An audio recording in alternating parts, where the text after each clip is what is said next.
10 top essentials for you to take with you on your next trip to Europe, or if you're going to Europe and you've never been. Last year, I went on an amazing trip to London, Paris, and Rome. I went with EF Ultimate Break. It was an absolutely amazing experience. I actually signed up solo by myself to go on this trip. This is my first time traveling internationally, traveling alone like this, and I went into this trip really just so excited for everything that I was going to see, the people I was going to meet, the whole experience, and I left with so many amazing memories, so many new experiences made. When I went into this trip, I really went into it honestly with an open mind. I definitely had a lot of, I searched a lot on Pinterest, watched a lot of TikTok videos, I was on YouTube a lot, just constantly searching for things that I shouldn't take and should take, and just people's experiences, and just, going into various trips of Europe, and, what it was like for them, and just really everything encompassing. I love packing and prepping for trips like this, and I cannot wait for the next time that I get to go on a trip like this, because honestly, I had such a blast. And the first essential is going to be stocking up on some protein bars, and maybe just some snacks in general, and just some almonds, some really high protein, potentially high fiber snacks that are going to keep you fuller for longer, especially if you have layovers during your airport connections. I know coming back, I had a 6-hour layover, so that was a really long time. And it's really easy to want to just snack a lot at your layover and, grab a coffee and do all that stuff. Trust me, I got coffee too, absolutely. But I think it's really good to have snacks on hand, especially on the plane, or while you're just maybe out walking around in Europe, that you can just have on you, that is high protein and has a little bit of fiber that's going to hold you over for a while, and also that's going to keep you fuller for longer too. What this could look like is you buy a big bag of almonds and you just keep those, in your bag, your carry-on bag, or portioned out, so you can have one for each day while you're out sightseeing, and then when you get hungry at a random time, you can have those for a snack. But I do think there is a lot of value in having snacks as well, just on hand for whenever you need it. The second thing I'm going to recommend is having a crossbody. This really worked out well for me. I just had a very simple black small crossbody that I just kept my wallet in, my phone in, a portable charger, and just miscellaneous things. But it was right there in the front, and whenever I needed to pull something out, it was right there, very convenient. If there's anything that I've learned from coming back from Europe, a very high pace, amazing trip, but we were always doing something from morning till evening. It was such an amazing time, but you want to be comfortable, and also you want to set yourself up well to where it's very convenient. For me, it was my first time in Europe, so I was always, taking pictures or videos of something, and we went on it. It was the group that I went with was a tour group.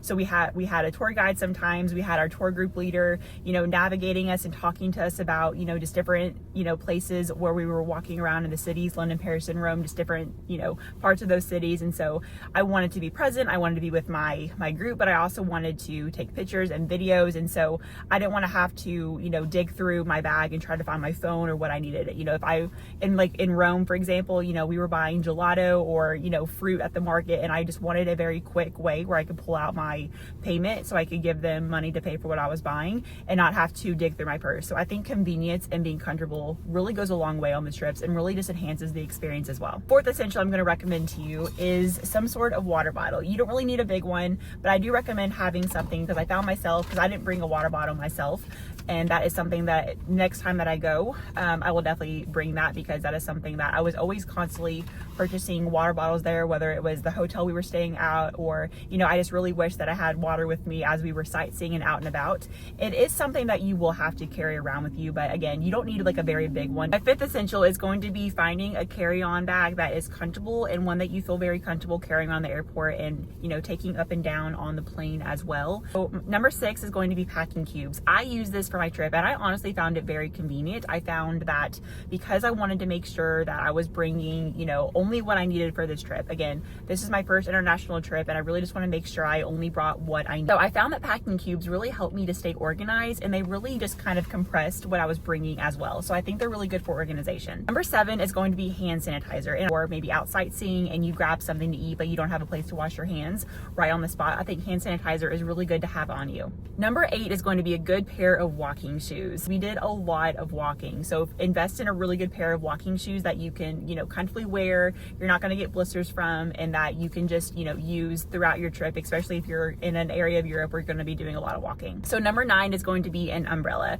So I would recommend one of those small compact ones, and that way, if it starts to rain, you're able to pull that out, and you have an umbrella for that situation. And also having a small one is going to be more compact, that could fit maybe just in your carry-on, your suitcase, or even in your small little purse or crossbody when you're out and about in Europe. So number 10 is going to be a portable charger. So I did bring one, and I carried mine around with me when I was out and about just in case my phone died, but I actually never ran into a situation where I had to charge my phone as far as I can remember. There were plenty of people on the trip that were charging their phones, but for me, I honestly, just because we were so busy during that trip, the only time I was really on my phone was really just taking pictures and, you know, texting back the occasional text, really just primarily taking pictures and taking videos too. So I think having a portable charger with you is a good thing to have just in case your phone dies. And, you know, I just think it's a good thing to have on you. But, you know, that's also kind of going back to that small crossbody or small purse.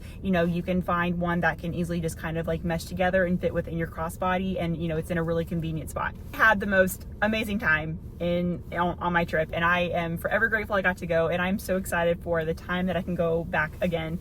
So these are just, you know, things that really just came to mind about essentials that I would bring with me on the trip after going on the trip and kind of experiencing, you know, really just the whole experience there. So it was an amazing opportunity.